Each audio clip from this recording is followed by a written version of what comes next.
രേവതിയുടെ സച്ചിയുടെ വരാൻ പോകുന്ന ദിവസങ്ങളിൽ നല്ലൊരു കഥ കേട്ടാലോ. അതിനുമുമ്പ് ഒരു കാര്യം പറഞ്ഞോട്ടെ, വീഡിയോ ഇഷ്ടപ്പെടുവാണെന്ന് ഹൈപ്പ് ചെയ്യാൻ മറക്കരുത്. അതോടൊപ്പം തന്നെ ആദ്യമായി കാണുന്നവരാണെങ്കിൽ സബ്സ്ക്രൈബ് ചെയ്യാനും മറക്കരുത് കേട്ടോ. എല്ലാ ദിവസവും ഉച്ചയ്ക്ക് രേവതിയുടെ സച്ചിയുടെ പുതിയ പുതിയ വിശേഷങ്ങൾ ചാനലിനകത്ത് അപ്ലോഡ് ചെയ്യുന്നുണ്ട് കേട്ടോ. അങ്ങനെ നമ്മൾ കാണുന്ന സച്ചിയെ കാണാതെ വന്നു കഴിഞ്ഞപ്പോഴത്തേനും രേവതിക്ക് ഭയങ്കര ടെൻഷനായിപ്പോയി. സച്ചി രാവിലെ വീട് വിട്ട് പോയതാണ്, എങ്ങോട്ട് പോയെന്ന് അറിയത്തില്ല. അന്വേഷിക്കാവുന്നിടത്തൊക്കെ അന്വേഷിച്ചു, സച്ചി ഒരിടത്തേയും ചെന്നിട്ടില്ല. പിന്നീട് ശരത്തിനെ വിളിച്ച് കാര്യങ്ങൾ പറഞ്ഞു. ശരത്തും രേവതിയും കൂടെ പോയി അന്വേഷിക്കുന്നുണ്ട്. ഒടുവിൽ രവീന്ദ്രൻ പറഞ്ഞു, മോളെ അവളെയല്ല, അവൻ ചിലപ്പം വല്ല ഓട്ടം പോയതായിരിക്കും എന്ന് പറഞ്ഞു. പക്ഷെ രേവതിക്ക് ഭയങ്കര ടെൻഷൻ. ഓട്ടം പോയതാണെങ്കിൽ ഫോൺ എടുത്താൽ എന്താ, വിളിച്ചിട്ട് ഫോണും എടുക്കുന്നില്ല, തിരിച്ചും വിളിക്കുന്നില്ല. വൈകുന്നേരം ആയി കഴിഞ്ഞപ്പോൾ രേവതിക്ക് ഭയങ്കര ടെൻഷൻ. എന്ത് ചെയ്യണമെന്ന് അറിയത്തില്ല. രേവതി ആഹാരം പോലും കഴിച്ചില്ല. ഒടുവില് ലക്ഷ്മിയമ്മയൊക്കെ വിളിച്ച് സമാധാനിപ്പിക്കുന്നുണ്ട്. മോളെ അവൻ ചിലപ്പോൾ രാത്രിയാകുമ്പത്തേനും വരും, നീ സമാധാനമായിട്ടിരിക്കുക എന്നൊക്കെ പറഞ്ഞ് ആശ്വസിപ്പിക്കുകയാണ്. അങ്ങനെ കുറെ സമയം കഴിഞ്ഞപ്പോഴത്തേനും എല്ലാവരും കിടന്നു കഴിഞ്ഞപ്പോഴത്തേനുമാണ് സച്ചി വരുന്നത്. രവീന്ദ്രൻ കാത്തു ഇരിക്കുന്നുണ്ടായിരുന്നു. സച്ചി വരാതെ കിടന്ന് ഉറങ്ങാൻ പറ്റില്ലല്ലോ. അങ്ങനെ സച്ചി വന്നു കഴിഞ്ഞപ്പോൾ സച്ചിയെ കുറെ ചീത്ത പറയുന്നുണ്ട്. നീ എന്ത് പരിപാടിയാടാ കാണിച്ചേ, നീ ഇത് എവിടെ പോയി കിടക്കുമായിരുന്നു, ഇത്ര സമയമായിട്ടും രേവതി ആഹാരം പോലും കഴിച്ചിട്ടില്ല. അപ്പോഴേക്കും സച്ചി പറഞ്ഞു, അച്ഛാ അത് പിന്നെ ഞാനേ ഒരു ഓട്ടം പോയതായിരുന്നു പറഞ്ഞു. എടാ ഓട്ടം പോകണമെന്ന് പറഞ്ഞിട്ട് പോയിക്കൂടെ, നിന്റെ വായിക്കാത്ത തന്നെയായിരുന്നു. ഇത്ര സമയമായിട്ട് ഇവിടെ ബാക്കിയുള്ളവരൊക്കെ ടെൻഷൻ അടിച്ചിരിക്കുമായിരുന്നു, നിനക്കറിയാവോ. അത് പിന്നെ എനിക്ക് എടാ നിന്റെ ഫോൺ എന്തിയേ, അത് ഓഫായി പോയി. ഓ ഇനിയിപ്പോൾ എന്ത് പറഞ്ഞാലും ഒരു ന്യായം ഉണ്ടല്ലോ അതിന്, ഓഫായി പോയെന്ന്. എടാ നിനക്ക് വണ്ടി ചാർജർ ഉണ്ടായിരുന്നല്ലോ, അത് വെച്ച് കുത്താൻ മേലായിരുന്നു. അത് ഞാൻ പെട്ടെന്ന് അങ്ങനെ ഓർത്തില്ല അച്ഛാ. അല്ലേലും വേണ്ടുന്ന കാര്യങ്ങളൊന്നും നീ ഓർക്കുമല്ലോ. നിന്നോടൊക്കെ പറയുന്നത് എന്നെ വേണം പിടിച്ചെടുത്ത് തല്ലാനായിട്ട്, എന്ത് ചെയ്യാനാന്ന് പറ. ഒടുവിൽ രവീന്ദ്രൻ അങ്ങ് ദേഷ്യപ്പെട്ട് പോയി കഴിഞ്ഞപ്പോൾ രേവതിക്ക് ഭയങ്കര സങ്കടമായി. രേവതിയെ സച്ചി വിളിച്ചു. എന്നിട്ട് ഒരു 8,500 രൂപ അങ്ങോട്ട് കൊടുക്കണം. ഇതെന്താ, ഇത് ഇന്നത്തെ എൻ്റെ പൈസയാന്ന് പറഞ്ഞു. അതെന്തിനാ സച്ചിയുടെ എൻ്റെ തരുന്നേ. അല്ല നിനക്ക് ഇന്നലെ 7,000 രൂപ കിട്ടിക്കഴിഞ്ഞപ്പോഴത്തേനും നീ പറഞ്ഞല്ലോ എന്നെക്കാളും കൂടുതലായിട്ട് നീ സമ്പാദിച്ചെന്ന്. അപ്പം നിന്നേക്കാളും കൂടുതലായിട്ട് ഞാൻ സമ്പാദിച്ചു. ഒരു ഈഗോ സച്ചിയുടെ മനസ്സിലുണ്ടായിരുന്നു. അതുകൊണ്ടാണ് സച്ചി രാവിലെ തന്നെ ഓട്ടം പോയത്. രേവതിക്ക് വിഷമമായി. രേവതി അങ്ങനെയൊന്നും ഉദ്ദേശിച്ച് പറഞ്ഞ ആയിരുന്നില്ല, ഇന്ന് സച്ചിയേക്കാളും കൂടുതൽ ഞാൻ പൈസ ഉണ്ടാക്കി എന്നൊക്കെ. പക്ഷെ സച്ചിക്ക് അത് ഫീൽ ചെയ്തായിരുന്നു. അതുകൊണ്ട് സച്ചി അതിനേക്കാളും കൂടുതൽ ഉണ്ടാക്കണം എന്ന് കരുതിയിട്ട് രാവിലെ തൊട്ട് പാതിരാത്രി വരെ ഓട്ടം പോയി പൈസയും കൊണ്ട് വന്നത്. രേവതിക്ക് സങ്കടമായി. രേവതി കരയുന്നൊക്കെ ഉണ്ട്. ഒടുവിൽ സച്ചി പോയി ആശ്വസിപ്പിച്ചു. രേവതിയോട് നിന്നാലും ഞാൻ സച്ചിയേട്ടനെ കുറിച്ച് ഇത്രയ്ക്കൊന്നും പ്രതീക്ഷിച്ചില്ല എന്നൊക്കെ പറയണം. പിന്നീട് ശ്രുതിയും കൂടെ ആ വീട് വാങ്ങുന്ന കാര്യത്തെക്കുറിച്ചൊക്കെ ചന്ദ്രമതിയോടും രവീന്ദ്രനോടും എല്ലാവരും സംസാരിക്കുന്നത്. അപ്പോഴേക്കും രവീന്ദ്രൻ പറഞ്ഞു, എടാ അതൊന്ന് ആലോചിച്ചിട്ട് പോരെ, ശരിക്കും ഒന്ന് ആലോചിച്ചിട്ട് തീരുമാനം എടുത്താൽ പോരെ. ഇനിയിപ്പോ ഒന്നും ആലോചിക്കാനില്ല. അത് മാത്രമല്ല 2 ദിവസം ആ വീട്ടിൽ പോയി നമുക്ക് എല്ലാവർക്കും താമസിക്കാന്ന് പറഞ്ഞു. ആ വീടൊന്നും നിങ്ങളാരും കണ്ടിട്ടില്ലല്ലോ, ആ വീട്ടിൽ പോയി താമസിക്കാന്ന് പറഞ്ഞു. അത് കേട്ട് കഴിഞ്ഞപ്പോഴത്തേനും ചന്ദ്രമതിക്ക് ഭയങ്കര സന്തോഷം. ചന്ദ്രമതി ഞാണോ, അങ്ങനെയാണ് നമുക്ക് പോവാം, ഞാൻ അത്ര വലിയ വീട്ടിലൊന്നും ഇതിനു മുമ്പ് കിടന്നിട്ടൊന്നും ഇല്ല എന്നൊക്കെ പറഞ്ഞു. അങ്ങനെ പിറ്റേ ദിവസം കഴിഞ്ഞു കഴിഞ്ഞപ്പോൾ രേവതി ക്ഷേത്രത്തിലേക്ക് പോയി ലക്ഷ്മി അമ്മേനെ ദേവുനെ കാണുന്നുണ്ട്. അപ്പൊ തനിക്ക് കുറച്ച് പൈസ കിട്ടിയായിരുന്നല്ലോ രേവതിക്ക്, 17,000 രൂപ കിട്ടിയിട്ടുണ്ടായിരുന്നു. അപ്പൊ അമ്മയ്ക്കും ദേവുനൊന്നും കൊടുത്തില്ലോ എന്ന് കരുതിയിട്ട് അമ്മയ്ക്കും ദേവുനും ശരത്തിനും കൊടുക്കുന്നുണ്ട്. അപ്പോഴേക്കും ലക്ഷ്മി അമ്മ പറഞ്ഞു, എനിക്കൊന്നും വേണ്ട മോളെ എന്നൊക്കെ പറഞ്ഞു. പക്ഷെ രേവതി പറഞ്ഞു, അത് പറ്റില്ല അമ്മ, ഞാൻ അധ്വാനിച്ചുണ്ടാക്കിയ പൈസയാ, അതിൽ നിന്ന് അമ്മ എന്തേലും വാങ്ങണമെന്ന് പറഞ്ഞു. അങ്ങനെ അവർ സംസാരിച്ചുകൊണ്ടിരിക്കുന്ന സമയത്താണ് ക്ഷേത്രത്തിലേക്ക് ശ്രുതിയും കൂടെ വരുന്നത്. അപ്പൊ അവര് 5 ലക്ഷം രൂപ അഡ്വാൻസ് കൊടുക്കാൻ വേണ്ടി വന്ന ആ പുനലൂരിലെ ആ ക്ഷേത്രത്തിൽ വെച്ച് വിശ്വനാഥന് പണം കൊടുക്കണമെന്ന് പറഞ്ഞ്. അയാൾക്ക് ഭയങ്കര വിശ്വാസമുള്ള ആളാണ്. അപ്പൊ 5 ലക്ഷം രൂപ ക്ഷേത്രത്തിൽ വെച്ച് കൈമാറണമെന്ന്, ക്ഷേത്രത്തിന്റെ അവിടെ വെച്ച്. അപ്പൊ അതിനൊക്കെ ആയിട്ട് അങ്ങനെ അവരിവിടെ വന്നു കഴിഞ്ഞപ്പോഴത്തേനും രേവതി അവരെ കണ്ടപ്പോൾ ഓടിച്ചെന്നു. പിന്നീട് ശ്രുതിയോട് കാര്യങ്ങൾ തിരക്കിയപ്പോൾ ശ്രുതി പറഞ്ഞു, പൈസ കൊടുക്കാനുണ്ട്, അതിനുവേണ്ടി വന്നാന്ന് പറഞ്ഞു. ആണോ, അങ്ങനെയാണ് നല്ല കാര്യമല്ലേ, ഒരു അർച്ചനയൊക്കെ കഴിപ്പിച്ചിട്ട് നടത്തിയാൽ മതി എന്ന് പറഞ്ഞു. അതിനെന്താ, അർച്ചനയൊക്കെ ഞാൻ കഴിപ്പിച്ചോളാം, എന്നാ വരാൻ പറഞ്ഞു.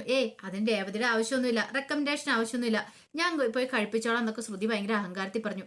അപ്പോഴേക്കും ലക്ഷ്മിയമ്മ പറഞ്ഞു, മോള് മാലയൊക്കെ വാങ്ങിച്ചോണ്ട് വന്ന ഭഗവാനുള്ളേ, ഞാൻ ഇവിടെ കെട്ടുന്നുണ്ടായിരുന്നല്ലോ, ഞാൻ തരായിരുന്നല്ലോ, എനിക്ക് പണമൊന്നും വേണ്ടായിരുന്നു പറഞ്ഞു. ശ്രുതിക്ക് അഹങ്കാരം മൂത്തിരിക്കുമല്ലേ. ശ്രുതി പറഞ്ഞു, അതിന്റെ ആവശ്യമൊന്നുമില്ല, നമ്മൾ ഭഗവാന് എന്തെങ്കിലും അർച്ചന സമർപ്പിക്കുന്ന സമയത്ത് നമ്മുടെ സ്വന്തം കയ്യിൽ നിന്ന് പൈസ എടുത്ത് വേണം വാങ്ങിച്ചിടാനായിട്ട്, അല്ലാതെ ഫ്രീ ആയിട്ട് കിട്ടുന്നൊന്നും അല്ലാന്ന് പറഞ്ഞു. അതും പറഞ്ഞിട്ട് അങ്ങോട്ട് കയറിപ്പോയി. അപ്പോഴേക്ക് ലക്ഷ്മിയമ്മ പറഞ്ഞു, ഇതെന്താ മോളെ ഇങ്ങനെ, ഒന്നുമല്ലേലും നമ്മളൊരു കുടുംബക്കാരല്ലേന്ന് ചോദിച്ചു. ബന്ധുക്കാരല്ലേ, അത് അവർക്കൂടെ തോന്നണ്ടേമേ, അതൊന്ന് പറഞ്ഞിട്ട് കാര്യമില്ല എന്ന് പറഞ്ഞു. അഹങ്കാരം കാണിച്ചിട്ട് ശ്രുതിയും കൂടെ അങ്ങോട്ട് പോകുമ്പോഴത്തേനും കാല് തട്ടി അവിടെ ഇരുന്ന ഒരു കുടം വെള്ളം കൂടെ അതങ്ങ് സൈഡിലേക്ക് മറിഞ്ഞു വീഴുവാണ്. പെട്ടെന്ന് ലക്ഷ്മിയമ്മയൊക്കെ തിരിഞ്ഞു നോക്കി. ഈ സമയത്ത് ശ്രുതിയുടെ കാലിടിച്ചായിരുന്നു. ശ്രുതിക്കാണെങ്കിലോ ദേഷ്യം വന്നു. പെട്ടെന്ന് ശ്രുതിയോട് ചോദിച്ചു, എന്താ ശ്രുതി, വല്ലതും പറ്റുമെന്ന് ചോദിച്ചു. ഇല്ല, ഇതൊക്കെ ആരും ഇവിടം കൊണ്ടേ വെച്ചിരിക്കുന്നേ എന്നൊക്കെ പറഞ്ഞുകൊണ്ട് ശ്രുതി ദേഷ്യപ്പെടുവാണ്. അപ്പോഴേക്ക് അമ്പലത്തിലെ വേറൊരാൾ വന്നിട്ട് അതും കൂടെ മാറ്റി, അയ്യോ സോറി സാറെന്ന് പറഞ്ഞാൽ കൂടെ മാറ്റി വെക്കണം. ആ സമയം ലക്ഷ്മിയമ്മ രേവതിയോട് പറഞ്ഞു, മോളെ എനിക്കെന്തോ ഒരു ശകനപ്പഴ തോന്നുന്നുണ്ടെന്ന് പറഞ്ഞു. അതെന്താമേ? അല്ല, ഇന്ന് ആ വീട് വാങ്ങുന്നതിന് അഡ്വാൻസ് കൊടുക്കാൻ പോവല്ലേ, അപ്പൊ എന്തോ ഇത് ശരിയാകത്തില്ല എന്ന് മനസ്സിലിരുന്ന് ആരോ പറയുന്ന പോലെ ശകനമാണല്ലോ കാണുന്നേ, ഇന്ന് പൈസ കൊടുക്കാൻ കൊള്ളില്ല എന്ന് എനിക്ക് തോന്നുന്ന പോലെ. രേവതി പറഞ്ഞു, അങ്ങനെയാണെങ്കിൽ ഇപ്പൊ തന്നെ ഞാൻ പോയി പറയാം. രേവതിക്ക് ഭയങ്കര ടെൻഷനായി. ലക്ഷ്മി പറഞ്ഞു, വേണ്ട വേണ്ട, നീ പോയി പറയണ്ട. നീ പോയി പറഞ്ഞിട്ടുണ്ടെങ്കിലേ അവര് വിചാരിക്കും നിനക്ക് അസൂയ കാരണമായിരിക്കും പറയണെന്ന്. നീ പോയി പറയണ്ടെന്ന് പറഞ്ഞു. എന്നാലും അമ്മേ, എന്തേലും ശകനം ഉണ്ടെങ്കിൽ സാരമില്ല, അവരവരുടെ കാര്യം നോക്കിക്കോളും, നീ അതിനകത്ത് ഇടപെടാൻ പോകണ്ടെന്ന് പറഞ്ഞു. അങ്ങനെ അർച്ചനകളൊക്കെ കഴിപ്പിച്ചതിന് ശേഷം വിശ്വനാഥന്റെ ഭാര്യയുടെ അടുത്തേക്ക് ശ്രുതിയും കൂടെ ചെല്ലുവാണ്. അപ്പൊ ക്ഷേത്രത്തിനകത്ത് വെച്ച് തന്നെയാ. അങ്ങനെ ചെന്നിട്ടൊരു, സാറേ ദേ പണവും കാര്യങ്ങളും കൊണ്ടുവന്നിട്ടുണ്ട്, 5 ലക്ഷം രൂപ എന്ന് അഡ്വാൻസ് തരാമെന്ന് പറഞ്ഞായിരുന്നല്ലോ. ശരി ശരി, എങ്കിലും അങ്ങോട്ട് തന്നേക്കാൻ പറയണം.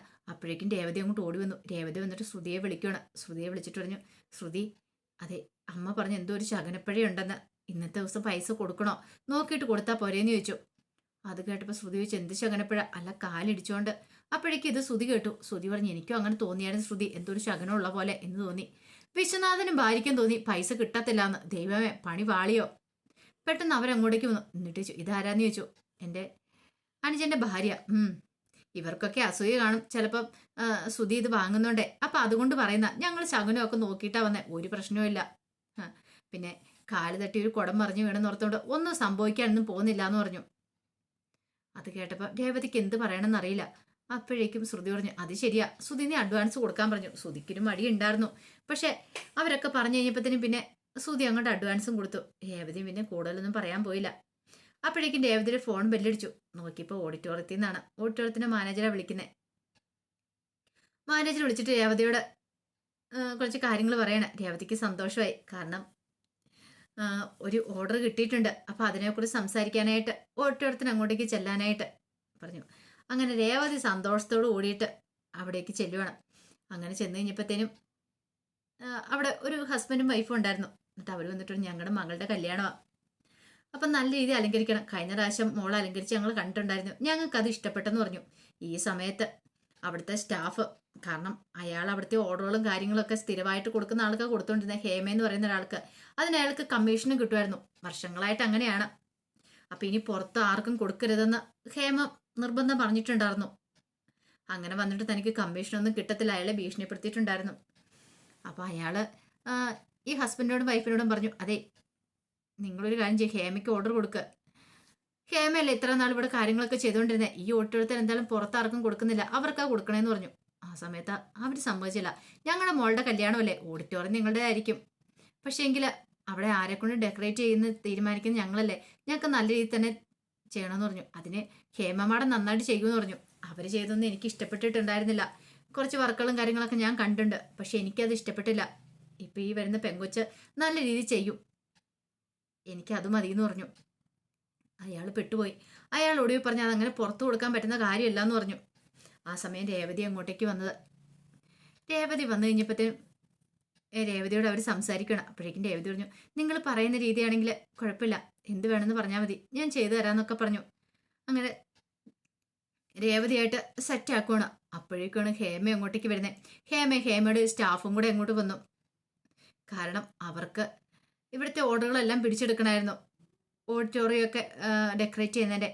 അങ്ങനെ അവരങ്ങോട്ട് വന്നു കഴിഞ്ഞിട്ട് മറ്റേ സ്റ്റാഫിനോട് പറഞ്ഞു, അതെ ഇതെന്താ ഈ കല്യാണ മണ്ഡപം ഡെക്കറേറ്റ് ചെയ്യാൻ എനിക്കല്ലേന്ന് ചോദിച്ചു. അല്ല പിന്നെ അവർക്ക് താല്പര്യമില്ലാന്ന്. പെട്ടെന്ന് അവരോട് ചോദിച്ചു, നിങ്ങൾ എന്താ പറയണേ, നിനക്ക് നല്ല രീതിയിൽ ഞാൻ ചെയ്തു തരാമെന്ന് പറഞ്ഞു. അത് വേണ്ട, നിങ്ങൾ ചെയ്തൊക്കെ ഞാൻ മുമ്പ് കണ്ടിട്ടുണ്ട്, പക്ഷെ എനിക്കൊന്നും ഇഷ്ടപ്പെട്ടിട്ടില്ല എന്ന് പറഞ്ഞു. അങ്ങനെ പറഞ്ഞാൽ എങ്ങനെയാ ശരിയാന്നേ, വർഷങ്ങളായിട്ട് ഞാനാ ഇവിടെ ചെയ്തുകൊണ്ടിരിക്കുന്നത്. ആയിക്കോട്ടെ, പക്ഷെ എൻ്റെ മോളുടെ കല്യാണത്തിന് അങ്ങനെ വേണ്ടാന്ന് പറഞ്ഞു. അത് കേട്ട് കഴിഞ്ഞപ്പോൾ ഒടുവിൽ അടുത്ത സ്റ്റാഫ് പറഞ്ഞൊരു കാര്യം ചെയ്യാം, 2 പേർക്കും കൂടെ ഒരു കാര്യം പറയാം, നിങ്ങളുടെ മനസ്സിലുള്ള ഐഡിയകൾ എന്തൊക്കെയാന്ന് പറ. അപ്പൊ 2 പേരും കൂടെ അതൊക്കെ നോക്കിയിട്ട് എത്ര രൂപയാകും, എങ്ങനെ ചെയ്യാം, അങ്ങനെയൊക്കെ പറയട്ടെ, അതിനുശേഷം നിങ്ങളൊരു ഫൈനൽ തീരുമാനം എടുത്താൽ മതി എന്ന് പറഞ്ഞു. അത് കേട്ടപ്പോൾ അവർക്ക് സമ്മതമായിരുന്നു. അങ്ങനെ ആ, രേവതിയോടും അതുപോലെ ഹേമയോടും കാര്യങ്ങളൊക്കെ പറയണം. എങ്ങനെ വേണം ഓഡിറ്റോറിയം അലങ്കരിക്കേണ്ട രീതികളും കാര്യങ്ങളും ഒക്കെ ഇങ്ങനെ പറയണം. ഒടുവിൽ രേവതി എല്ലാം മനസ്സിൽ കേട്ടു. മനസ്സിൽ കേട്ടിട്ട് പിന്നീട് ഒരു ബുക്കിലെ കാര്യങ്ങളൊക്കെ എഴുതുവാണ്. കാര്യങ്ങൾ എഴുതാന്ന് പറഞ്ഞാൽ പൂ എത്ര വേണ്ടി വരും, കാരണം ചെലവ് കാര്യങ്ങളൊക്കെ പറയണമല്ലോ, എത്ര രൂപയാവും എന്നുള്ള കാര്യങ്ങൾ അങ്ങനെയെല്ലാം കണക്ക് കൂട്ടി. ഈ സമയത്ത് ഹേമ മാത്രം അവിടെ വെറുതെ ഇരിക്കുന്നുണ്ട്. ഇപ്പം ഹേമയുടെ സ്റ്റാഫ് വന്നിട്ട് ചോദിച്ചു, മാഡം മാഡം എന്താ ഇങ്ങനെ ഇരിക്കുന്നേ? അതെ, ആ പെണ്ണാണ്ട് അവിടെ പോയി കിടന്ന് ഭയങ്കര എഴുത്തും പിടുത്തമൊക്കെയാ, എന്തൊക്കെ കണക്കൂട്ടലുകളൊക്കെ നടത്തുന്നുണ്ട്. അല്ല, ഇവരോട് കാര്യങ്ങളൊക്കെ സംസാരിക്കണ്ടെന്ന് ചോദിച്ചു. അതൊക്കെ ഞാൻ ഡീൽ ചെയ്തോളാം, നീ അവിടെ മിണ്ടായിരുന്നാ മതി എന്ന് പറഞ്ഞു. ഇവിടെ രേവതി വന്നിട്ട് പറഞ്ഞു, അതെ 1,20,000 രൂപയാവും പറഞ്ഞു. 1,20,000 രൂപ? 80,000 രൂപയുടെ ബഡ്ജറ്റ് ഞങ്ങൾ ഉദ്ദേശിച്ചെന്ന് പറഞ്ഞു.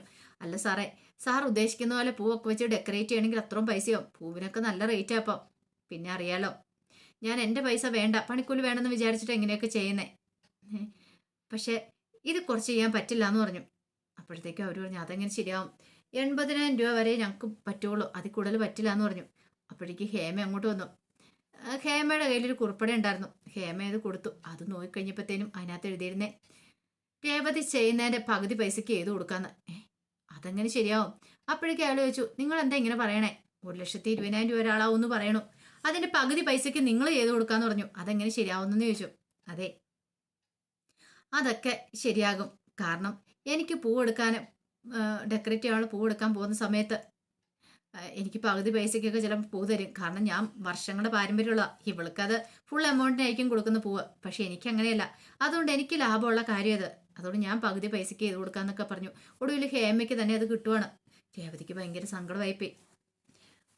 പിന്നീട് രേവതി അങ്ങോട്ട് പോയി കഴിഞ്ഞപ്പോൾ ഹേമയുടെ സ്റ്റാഫ് ചോദിച്ചു, മേഡം നമുക്ക് നഷ്ടമല്ലേ എന്ന് ചോദിച്ചു. അതെ, നഷ്ടങ്ങളൊക്കെ ചിലപ്പോൾ നമുക്ക് സഹിക്കേണ്ടതായിട്ട് വരും. ഒരു കാരണവശാലും അവൾക്ക് ഈ വർക്ക് കിട്ടാൻ പാടില്ല, അതുകൊണ്ടാണ് ഞാൻ അങ്ങനെ കാണിച്ചതെന്ന് പറഞ്ഞു. പിന്നീട് രേവതിയോട് അവിടെ തൂത്തുടയ്ക്കാനൊക്കെ വരുന്നൊരു ചേച്ചി ഉണ്ടായിരുന്നു. അവർ പറഞ്ഞു, ഇപ്പൊ വന്ന ഹേമ മാഡത്തിനെ അറിയാവോ? അവര് ഒന്നൊന്നര മുതലാന്ന് പറഞ്ഞു. കാരണം അവരെക്കുറിച്ച് അറിയത്തില്ലാത്തതുകൊണ്ടാ. ഏതേലും വീട്ടിൽ എന്തെങ്കിലും ദുർമരണമൊക്കെ നടന്നിട്ടുണ്ടെങ്കിൽ അവരെന്തേലും കാരണം പറഞ്ഞ് ആ വീട് വാങ്ങിച്ചെടുക്കാൻ നോക്കും ചുളു വിലയ്ക്ക്. ഒടുവിൽ ആ വീട് കിട്ടിക്കഴിഞ്ഞ് 1 വർഷം കഴിയുമ്പോൾ അവരെന്ത് ചെയ്യും? ആ വീടൊന്ന് പെയിന്റ് അടിച്ച് അതിന്റെ ഇരട്ടി വിലയ്ക്ക് വിൽക്കുകയും ചെയ്യും. അവരുടെ സ്വഭാവം അങ്ങനത്തെ, എൻ്റെ മോളെ പറഞ്ഞിട്ട് കാര്യമില്ല എന്നൊക്കെ പറഞ്ഞു. അങ്ങനെ രേവതി എന്ത് ചെയ്തു, വിഷമിച്ചാണ് വീട്ടിലേക്ക് വരുന്നത്. ഇതേസമയം ചന്ദ്രമതി ഭയങ്കര സന്തോഷത്തിലായിരുന്നു. ചന്ദ്രമതി സന്തോഷത്തിന്റെ കാരണം മറ്റൊന്നുമല്ല, നാളെ സുധിയുടെ വീട്ടിലേക്ക് പോവാണ്. അപ്പൊ അവിടെ പോയി 2 ദിവസം സ്റ്റേ ചെയ്യാനായിട്ടും കാര്യങ്ങൾക്കൊക്കെ. അങ്ങനെ പോകുമ്പോൾ ഏത് സാരി ഉടുക്കണം എന്നൊക്കെ കൺഫ്യൂഷൻ ആയിരുന്നു. പിന്നീട് ശ്രുതി വന്നു കഴിയുമ്പോൾ ചോദിക്കുന്നുണ്ട്, ഏത് സാരിയാ മോള് ഉടുക്കണ്ടേ? അലമാരിക്കകത്തുനിന്ന് കുറേ സാരി എടുത്തിട്ടുണ്ടായിരുന്നു. പിന്നീട് ശ്രുതി ഒരെണ്ണം സെലക്ട് ചെയ്ത് കൊടുക്കുകയാണ്. രവീന്ദ്രൻ പറഞ്ഞു, ചന്ദ്രേ, നിന്നെ പെണ്ണ് കെട്ടിക്കാൻ കൊണ്ടുപോകുന്നൊന്നും അല്ല, അതിന് ഇത്ര ഒരുങ്ങിപ്പോണ്ട കാര്യമൊന്നുമില്ല. പിന്നെ രവിയേട്ടൻ ഇത് എന്തറിയാന്നൊക്കെ പറഞ്ഞ് രവീന്ദ്രനെ പുച്ഛിക്കുകയാണ്. പിന്നീട് പിറ്റേ ദിവസമായി കഴിഞ്ഞപ്പോൾ എല്ലാം പോവുകയാണ് ആ വീട്ടിലേക്ക്. വർഷയ്ക്ക് ശ്രീകാന്തിന് ഒരു താല്പര്യമില്ലായിരുന്നു. കാരണം അവർക്ക് ഡ്യൂട്ടിക്ക് പോകണം, ജോലിക്ക് പോകണം. പക്ഷേ എങ്കിൽ ഇവർ പറഞ്ഞു ഇപ്പോൾ പോവാതിരുന്ന എങ്ങനെയാ? സച്ചിൻ രേവതിയും പറയുകയും ചെയ്തു, നിങ്ങൾ വന്നില്ലെങ്കിൽ നിങ്ങൾക്ക് അസൂയാന്ന് വിചാരിക്കുമെന്ന്. പിന്നെ അതുകൊണ്ട് മാത്രം അവരെന്ത് ചെയ്തു, ഒടുവിൽ അവരുടെ കൂടെ അങ്ങോട്ട് പോയി. അവിടെ ചെന്ന് കഴിഞ്ഞപ്പോഴത്തേനും വിശ്വനാഥനും ഭാര്യയൊക്കെ ഉണ്ടായിരുന്നു. ബാക്കി 25 ലക്ഷം കൂടെ കൊടുക്കണമല്ലോ. അങ്ങനെ 25 ലക്ഷം രൂപയും കൂടെ കൊടുത്തു. അതും കൊടുത്ത് വീടിന്റെ കീ അവരെടുത്ത് കൊടുക്കുകയും ചെയ്തു. പിന്നീട് പേപ്പേഴ്സൊക്കെ കൊടുത്തു. എല്ലാം പേപ്പേഴ്സ് എല്ലാം കിട്ടിക്കഴിഞ്ഞപ്പോൾ ശ്രുതിക്ക് സന്തോഷമായി. പിന്നീട് അവരങ്ങോട്ടേക്ക് പോവാണ്. രേവതി സച്ചിയും കൂടെ കുറച്ച് കഴിഞ്ഞിട്ട് അങ്ങോട്ട് വരുന്നത്. ഈ സമയത്ത് അവരൊരു ടാക്സിക്കാരനകത്ത് അങ്ങോട്ട് പോകുന്നത്. പെട്ടെന്ന് അവിടെ നിന്ന് രക്ഷപ്പെട്ടാൽ മതി എന്നുണ്ടായിരുന്നുള്ളൂ വിശ്വനാഥനും ഭാര്യയ്ക്കും. ഈ സമയം സച്ചിൻ രേവതിയും കൂടെ ഗേറ്റ് കിടന്ന് കോമ്പൗണ്ടിനകത്തേക്ക് വരുമ്പോഴത്തേനും ഇവരെ ടാക്സിക്കാർ ആ വണ്ടിയിൽ നമ്മൾ ഇടിക്കാൻ തുടങ്ങി. സച്ചിക്ക് ദേഷ്യം വന്നു. സച്ചി ഇറങ്ങി വന്ന് പ്രശ്നം ഉണ്ടാക്കുന്നുണ്ട്. ഒടുവില് ഓണർ എന്ത് ചെയ്തു, ഓണറല്ല, അയാൾ ആ വീട്ടിൽ താമസിച്ചുകൊണ്ടിരുന്ന ആള്, ശ്രുതിക്ക് വീട് കൊടുത്ത ആള്, അയ്യോ സോറി സാർ, ഞങ്ങളുടെ കയ്യിലെ കുഴപ്പമെന്ന് പറഞ്ഞ് പെട്ടെന്ന് പോവുക ചെയ്തേ. സച്ചിക്ക് ദേഷ്യമായി. അപ്പോഴേക്ക് ശ്രുതി വന്നിട്ട് പറഞ്ഞു, അത് ആരാന്നറിയാവോ? ഓണറാ. നീ എന്തിനടാ വഴക്കുണ്ടാക്കിയെന്നൊക്കെ ചോദിച്ചുകൊണ്ട് കുറെ ദേഷ്യപ്പെടുന്നുണ്ട്. ഒടുവില് സച്ചി ചോദിച്ചു, അതോ ടാക്സിക്കാരിലാണോ ഇത്ര വലിയ വീടിന്റെ ഓണർ പോണെന്ന് ചോദിച്ചു. എന്താണ് ടാക്സിക്കാരിൽ? അവർ എയർപോർട്ടിലേക്ക് പോയതാന്നൊക്കെ പറഞ്ഞു. പിന്നീട് സച്ചി കൂടുതലൊന്നും പറയാൻ പോയില്ല. ചന്ദ്രമതിക്ക് വീട് കണ്ടു കഴിഞ്ഞപ്പോഴത്തേനും ഭ്രാന്തിളകി. ചന്ദ്രമതി എവിടെ ഓടി നടക്കണോ, എന്ത് വലിയ വീടെന്നൊക്കെ പറഞ്ഞുകൊണ്ട്.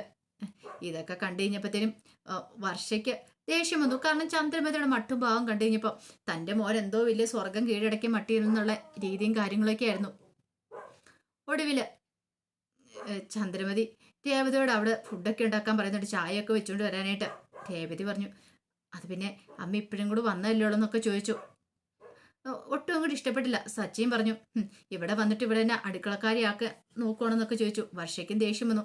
വർഷം കുറെ പറയുന്നുണ്ട് ചന്ദ്രമതിയെ. അതുകൊണ്ട് ചന്ദ്രമതി ഒന്ന് അടങ്ങി. പിന്നീട് ആ വീട്ടിലേക്ക് ഓരോരുത്തരെ ശ്രുതി വിളിക്കുന്നുണ്ട്. വിളിക്കുന്ന ന്യൂമറോളജിസ്റ്റിനെ പുതിയ പേരൊക്കെ നിർദ്ദേശിക്കാനായിട്ട് വീടിന് പേര് വേണമല്ലോ, അതിന് വേണ്ടിയിട്ട്. അങ്ങനെ അയാൾ ഒന്നൊരു പേരൊക്കെ നിർദ്ദേശിച്ചിട്ട് പോയി. അതിനുശേഷം വല്ല പ്രേതശല്യമൊക്കെയുള്ള വീടാണോ എന്നൊക്കെ അറിയാനായിട്ട് ഒരു പുള്ളിക്കാരത്തിനെ കൊണ്ടുവരുന്നുണ്ട്. അവർ വന്ന് ഇങ്ങനെ കുറെ എന്തൊക്കെയോ കാണിച്ചു കൂട്ടി. പ്രേതശല്യമൊന്നും ഇല്ല എന്നൊക്കെ പറഞ്ഞു. അപ്പൊ അതിനും കുറെ പൈസയൊക്കെ കൊടുത്തു. ഇതെല്ലാം കണ്ടു കഴിഞ്ഞപ്പോഴത്തേനും രവീന്ദ്രൻ ചോദിച്ചു, ഇതിന്റെയൊക്കെ ആവശ്യം ഉണ്ടായിരുന്നു എന്ന് ചോദിച്ചു. വേണോ വെച്ചാ പുതിയൊരു വീട്ടിൽ താമസിക്കാൻ പോവല്ലേ എന്നൊക്കെ പറഞ്ഞു.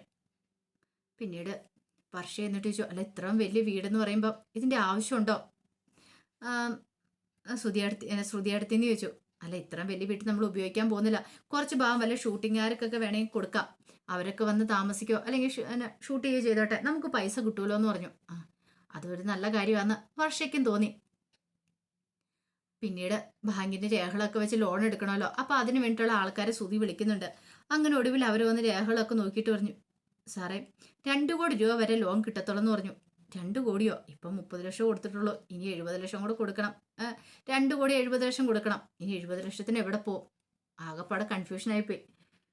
അങ്ങനെ അവരങ്ങോട്ട് പോയി കഴിഞ്ഞപ്പോഴത്തേനും ശ്രുതിക്ക് ടെൻഷൻ, ആ പൈസ എങ്ങനെ ഉണ്ടാക്കൂന്ന്. ഒടുവിൽ രവീന്ദ്രനോട് പറഞ്ഞു, അച്ഛ 70 ലക്ഷം കൂടെ വേണം, അതിനിപ്പോൾ എനിക്ക് എന്ത് ചെയ്യാൻ പറ്റും? അച്ഛ വീട് വിറ്റിട്ട് എൻ്റെ ഷെയർ എനിക്ക് വേണമെന്ന് പറഞ്ഞു.